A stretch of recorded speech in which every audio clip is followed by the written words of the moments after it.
चाहिँ सामानहरू हुन् अनि जडीबुटीदेखि लिएर त्यहाँको घाँसहरू अनि अन्न बिउपलहरू घिउहरू घिउ रहेछ गाईको घिउ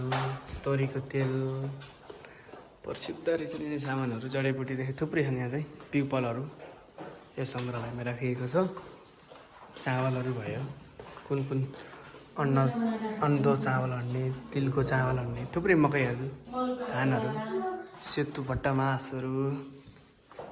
सानो यस्ता यस्ता सामानहरू छन् बयरहरू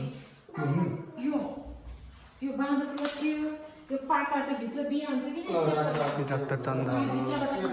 थुप्रै दाउराहरू गैठाहरू टाटे भन्छौँ गाउँठाउँमा चाहिँ अनि के हुन् अन्ना जस्ता